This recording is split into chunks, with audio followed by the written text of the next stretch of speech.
Assalamu alaikum wa rahmatullahi wa barakatuh. A'udhu billahi minash shaitanir rajeem. Bismillahir rahmanir rahim. Rabbi shrah li sadri wa yassir li amri wahlul 'uqdatam min lisani yafqahu qawli. So today we continue with our studies of the Quran.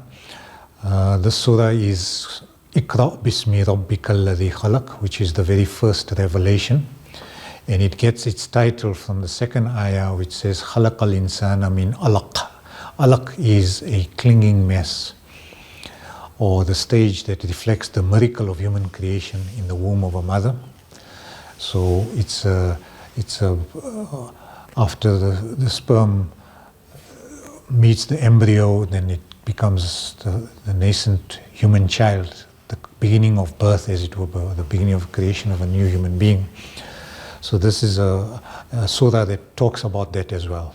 So these were the first 5 verses revealed to the Prophet in the cave of Hira while he was at the age of 40. Jibreel came down with the message saying, Iqra bismi rabbikal ladhi khalaq, read in the name of your Lord who created. Khalaqal insana min alaq, he created man or human beings from alaq, that's that clinging mess that's in the womb or the uterus of the mother.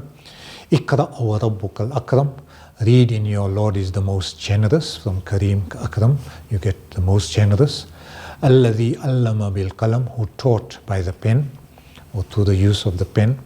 Knowledge was generated and created and passed on from generation to generation.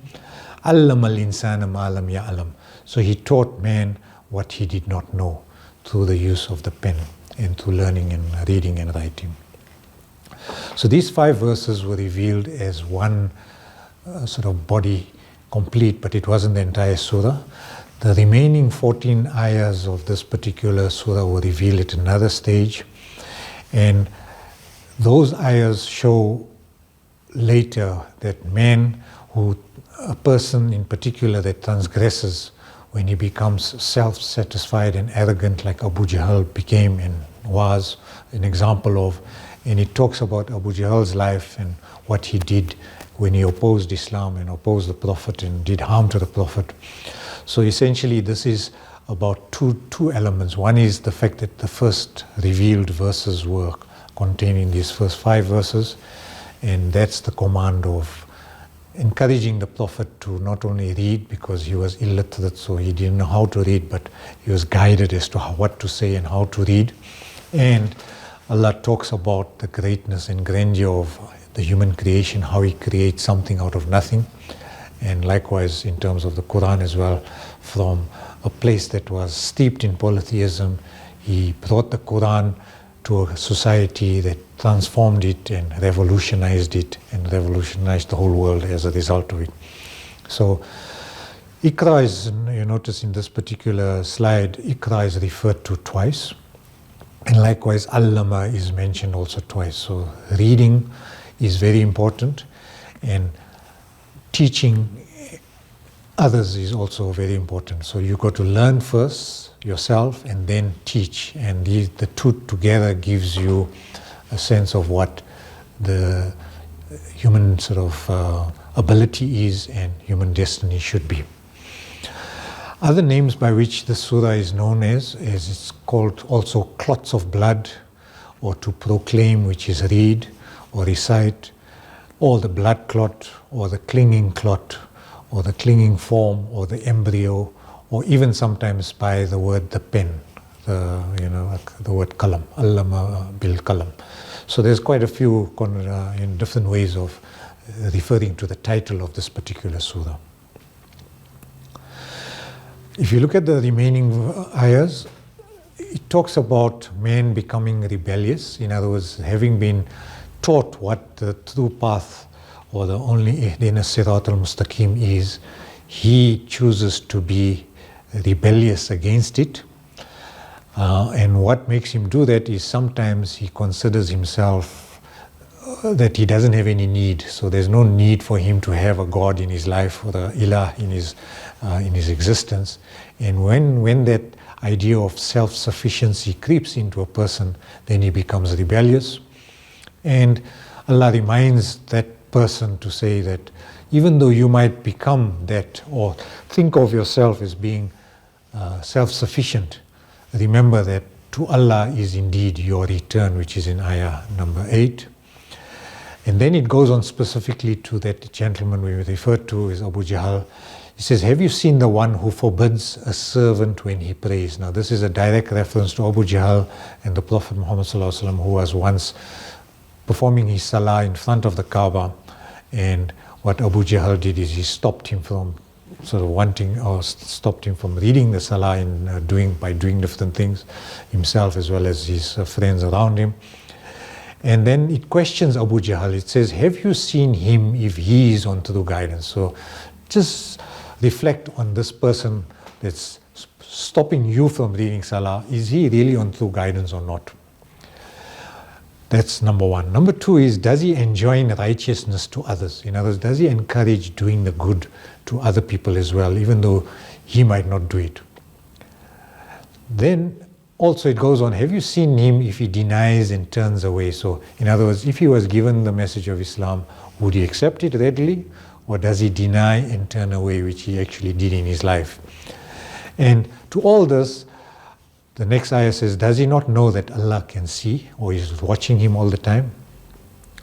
Then on top of it, no, indeed, if he does not stop you from stopping to read salah or forbidding you to read salah at this sanctified Kaaba, then what we're going to do in return, Allah is saying, we shall seize him by the forelock. In other words, grab him by his forehead, the seat of his brain and the front of his head, and it's a lying, sinful forelock. In other words, a brain that committed lots of dishonesty and lying in his life, and it's full of sin. This kind of a forelock, we're going to drag him to what? Let him call his associates. In other words, let him call whoever friends he has with him. Then as he calls on his associates to do something evil to the Prophet, we too will call out on our associates who are the keepers of hell, and what we're going to do is drag him as well as his friends into this hellfire by their forelocks.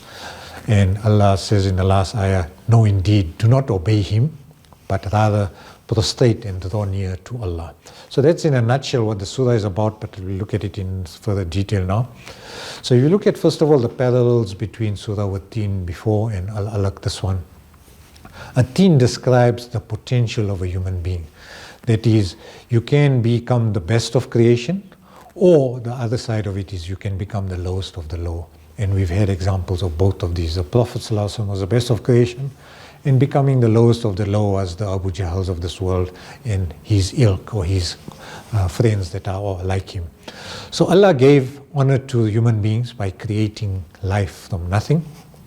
And He created this human being from a tiny little cell of blood. The clot sticks to the embryo and the baby is formed in the womb of the uterus of the mother. And that body is then given a ruh and the ability to have intelligence and to decide and have choice in life. And the persons that take on this choice, they will learn what they have to learn, and they will teach what they have to teach and act on the knowledge that they have.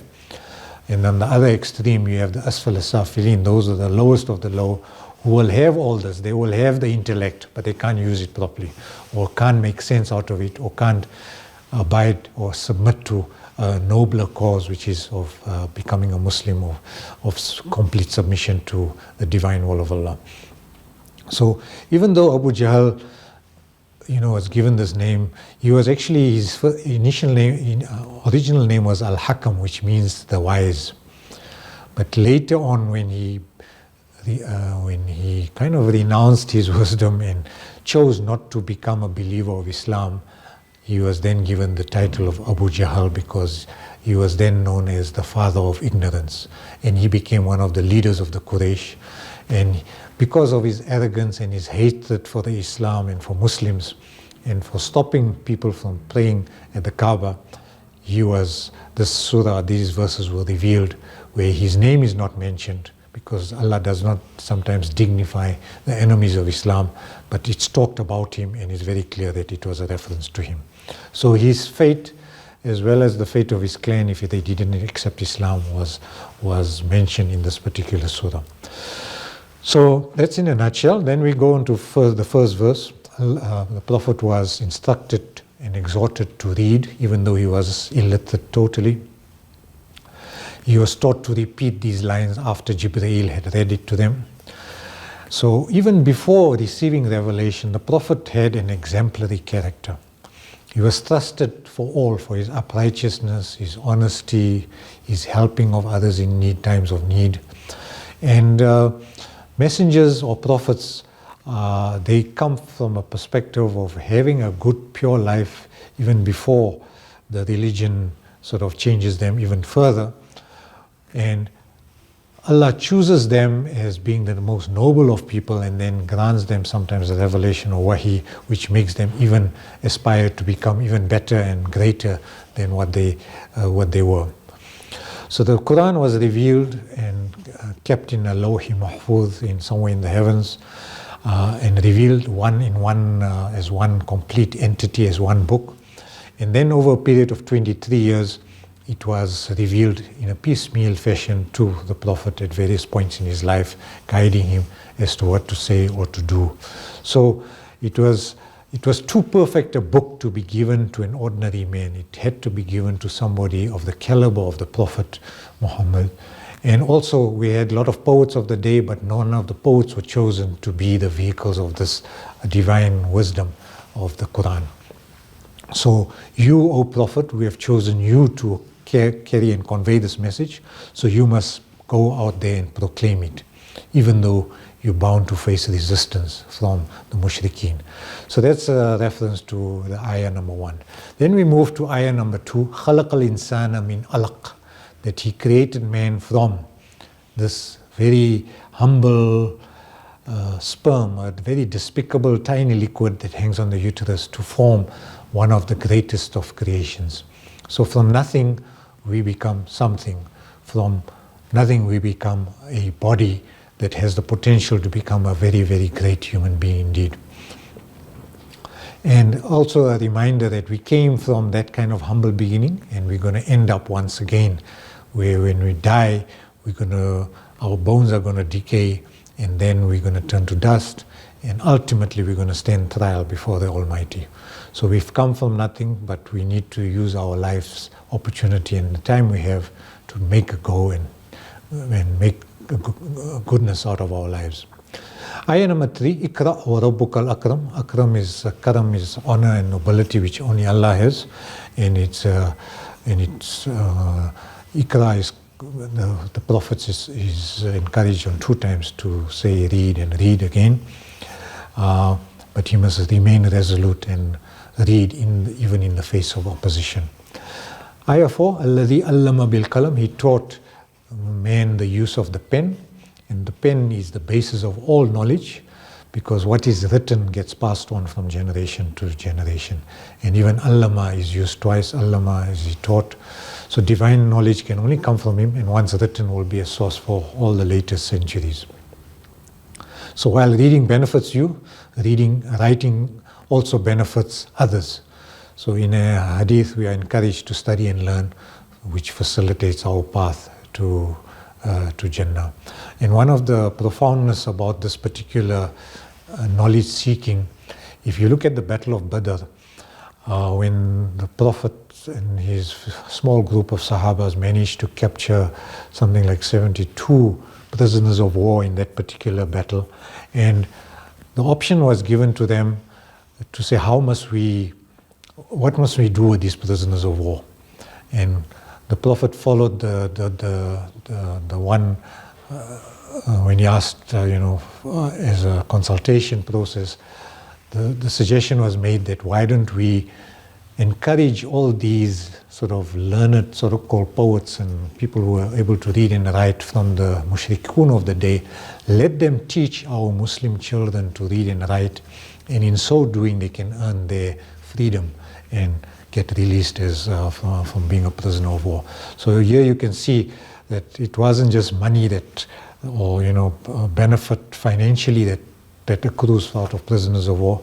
This was a strategic way of educating the ummah of the time where they didn't have enough teachers, and they used the mushrikun of the time to teach Muslim children to read and write the basics. And from there, obviously, they then learned the Quran, and they would then became the leaders in their communities. Ayah 5, Allama al-insana ma lam ya'lam. So we learn through various means. One is through inferring of knowledge. In other words, like when we see smoke, we know there's a fire. So that's knowledge through inference. And then we have divine sort of a concept of revelation as well, where the select few are chosen to be given this. And obviously, while it's an open message to all and sundry, but only those who open their minds and hearts actually see the benefit of divine revelation. So the next third of, in fact, the next part of this whole surah from verse 6 to verse 14 is about the general plight of the people of the Meccan Quraysh, the kind of people that they were. So the first ayah, verse number 6 says, Kalla innal insana la yatagha.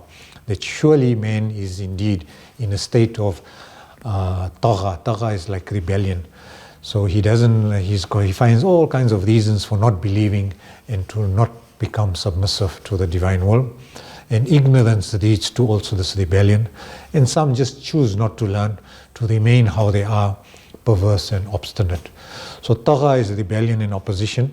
So la yatgha is to become rebellious. So surely there are a group of people that will remain perverse and rebellious at all times. The next ayah, verse 7 says, Allah'ahu staghna. Man thinks that he is free of need, and therefore he can do and follow his own rules and do as he likes. And what happens in life very often is money, ego, power, all these things go into some people's heads and gives them a false sense of independence. Like we did in one of the earlier surahs about Pharaoh. Pharaoh essentially had the rivers of Egypt flowing sort of below his feet, living in a fancy palace. He had a super ego, he had power, and he ruled ruthlessly. So all these things seep into humans' nature, and because we've got a weakness and a tendency to fall for these things, we then start worshipping these money, ego, power sort of philosophy of life, and then we think we are independent and we don't have a need for a God. So once we reach that stage, then obviously our defeat and our destruction is a definite occurrence. So while we have two kinds of laws that apply to us, one is the physical laws like say gravity. We know everything has to sort of come or fall down or go down. And when in the field of morality, because there's no immediate retribution for the sin that you commit. So for instance, if you had to lie or be dishonest on an occasion, there's no immediate retribution that you feel. And because you get away with one lie, then it becomes more lies. Or you have a sense that there's no one watching me, or there's no day of judgment, and therefore I can continue doing this evil that I'm doing because there's no end to it, and there's no day of judgment. So if you deny the day of judgment, then obviously you'll continue sinning. But once you have that tawheed and that belief in the day of judgment, that in itself will bring you back away from rebellion and obstinacy to submission and one of living in harmony with what Allah actually expects of people, becoming the best of creation. So Allah's recipe for stopping moral degradation, in simple words, is to believe in a hereafter where there will be absolute reckoning and no one will be saved from that fate. Then the next ayah, Inna ila rabbika ruj'a, that is belief in Allah, that you in your Lord, you will be raja'a, to be returning to Him one day.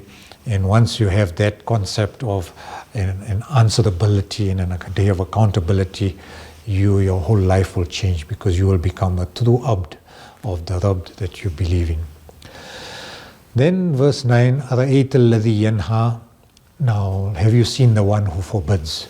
Now, there were three notorious enemies of Islam. We all know Abu Lahab, and there was a whole Surah Lahab about him, talking about him and his wife and what kind of enemies they were and what fate faces them. And Abu Lahab, although he was a leader of the Quraysh, he controlled the purse strings, he was a treasurer also. But he didn't actually go to the Battle of Badr. The very first battle that was fought, he didn't go there. He paid somebody else to go on his behalf. And also when the people came back from Badr, that's when he died, after the Battle of Badr. So he died a very ignominious or terrible death, and that was his fate, Abu Lahab. Then we have Walid ibn Mughira, whom we've also spoken about before. He was a very strategic and a well-read thinker, poet, kind of very intelligent person. And when he heard the Quran, he also, for moments, thought that yes, this Quran is divine. There's no poet can compose this kind of poetry or what we see in the Quran. And he also came with the kafirun, that proposal about Qul ya al-kafirun, that one day for us and one day for you. So in other words, he tried to approach the Prophet saying that, why don't you believe in our way and for 1 year and we'll believe the next day in your way, to which obviously Surah Al-Kafirun put that idea to rest. So Walid ibn Mughira was asked by Abu Jahl to consider what the Quran was and come up with a resolution to say, is it really divine and should we believe in it? So he kind of, in Surah Al-Muddathir and Surah Al-Qalam, he does one day in his own house walk or pace up and down in his room, and he's thinking about the Quran, and he's kind of on the verge of saying, yes, it's divine, but when he went back to Abu Jahl and faced the crowds of the polytheists, he then reneged on what he actually thought was the real answer. And he said, no, this Quran is not revealed and not divine. And so he kind of towed the line of the mushrikeen belief.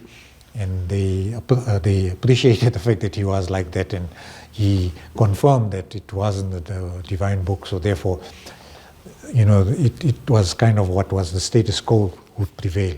So Walid ibn Mughira also faced not an easy death. Then Abu Jahl or Umar ibn Hisham. Now he was a different character. He was Abul Hakam, or somebody who was a wise person. And the Prophet ﷺ in his early years saw hope in this Umar. He saw hope actually in two Umars. Umar ibn al-Khattab, who became the second Khalif and a stalwart of Islam, and Umar ibn Hisham, who later became Abu Jahl. And Abu Jahl, while he showed an aptitude to accepting Islam and knew about the wisdom of it, but what held him back was the fact that he belonged to the Hisham clan, and he felt that the tribe, his own tribe, is going to be second status as compared to the others in the Quraysh, but if he had to accept Islam. So he chose not to accept Islam, and unfortunately that charted his way in his life for him. So he was infamous for having tried to stop the Prophet from praying at the Kaaba, performing Salah one day, and Allah rebukes him in this verse in Ayah 9. It says, أَرَأَيْتَ الَّذِي يَنْهَى, have you seen the one who forbids others from performing Salah at this sanctified holy mosque of Makkah? So in another incident as well, there were Abu Jahl was part of a group of 3 people. Of Akhnas ibn Shuraik was the second, and Abu Sufyan before he accepted Islam. These 3 people used to be polytheists, and they used to come in the darkness of the night to come and listen to the Quran being read, and they were so awed and amazed by the Quran. And it so happened that when they departed, and they were all doing it alone, so they all said, you know what, we can't accept this faith, although it sounds so good, and we're not going to come and hear this Quran because we're preaching to our people not to accept the Islam and listen to the Quran and put things into their ears, but we are actually coming. So they agreed not to do this another night, but it so happened the second night they came, the 3 of them came back, and without each one knowing that the other one was also there, they also again listened to the Quran. And when they were leaving, they bumped into each other again and said, hey, we shouldn't be doing this. And it happens for 3 nights on this, like this. So this shows the extent of their kufr, where in their heart they believed that this was something of value. The Quran had something else. It was magnificent. It was profound. But they just couldn't get to the point of accepting Islam. So Abu Jahl was one of these 3. So he's got the history of not accepting Islam and actually being an enemy of Islam, and obviously the Banu Amir that he belonged to, and the arrogance and his ego kept him from accepting Islam. So be that as it may, his fate continued. In the next verse 10, he says, Abadan ida sallam. Now, this is a servant referring to Prophet Muhammad who was performing his salah at the time. Abu Jahl asked one of his friends, Uqba, to take the skin of a camel and throw it on the Prophet. So while he was reading salah, the skin of the Prophet with blood on it was on top of the Prophet. And Fatima, who was the daughter of the Prophet, was about 6 or 7 years at the time. She came, and while he was in sajda, she removed that skin off the back of the Prophet and cleaned the Prophet to allow him to continue reading his salah. So the Prophet made a dua at the time, "Oh Allah, you deal with the Quraysh." And at the Battle of the Badr, which followed some 2-3 years later, all these enemies of Islam were killed. And Uqba, on a later occasion, also took the shawl of the Prophet and tried to strangle him. So these are the companions or the friends that are being referred to in the later part of the surah that of Abu Jahl, because they all tried to do what Abu Jahl actually wanted them to do. So one day Abu Jahl got so tired of the Prophet reading salah there continuously, he said, "You mustn't come and read salah." And a few days later, the Prophet came back and actually read salah once more, opposing what Abu Jahl said.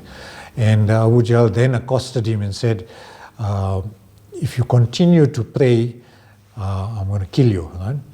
And on one occasion, he actually went with that intention. And as he approached the Prophet, he tripped and he fell, and he saw a ditch of fire in front of him and a creature chasing him.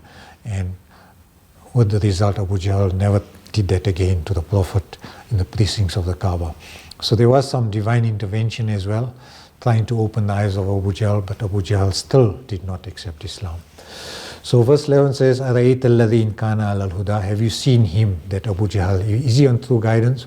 Or أَمَرَ بِالتَّقْوَى, or does he encourage others to do righteous deeds? Because we just saw he does evil deeds and he encourages people to do evil instead of righteousness. And أَرَأَيْتَ إِنْ كَذَّبَ وَتَوَلَّى. Have you seen him if he denies the truth and turns away? Because that's what he actually did. And obviously, having turned away, then alam ya'lam bi anna Allah yara, that doesn't he know that Allah actually sees him?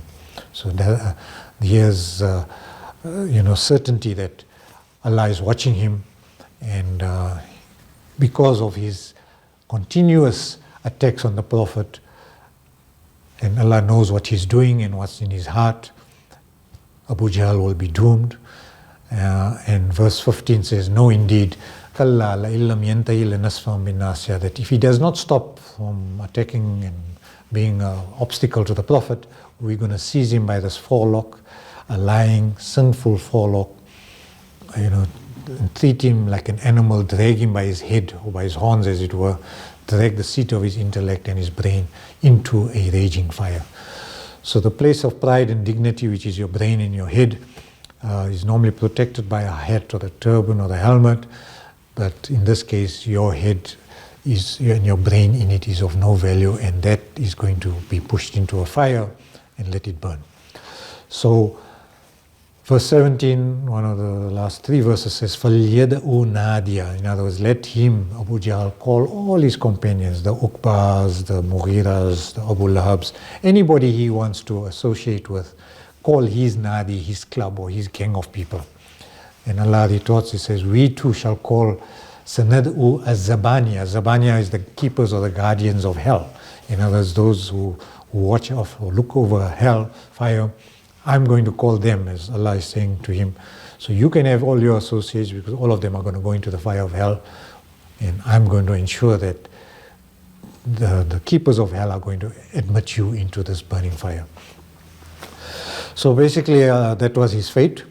And the last ayah says, كَلَّا لَا تُطِعْهُ وَاسْجُدْ وَاقْتَرِبْ. No, indeed, do not obey him, do not listen to him.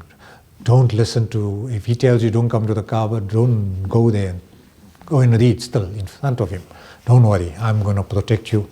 But also what you must do, O Prophet of Allah, do the prostration, wasjud, and waqtarib, come qareeb, come nearer to me, is you should into all your salah and your dhikr and all your azkars, etc. that you do.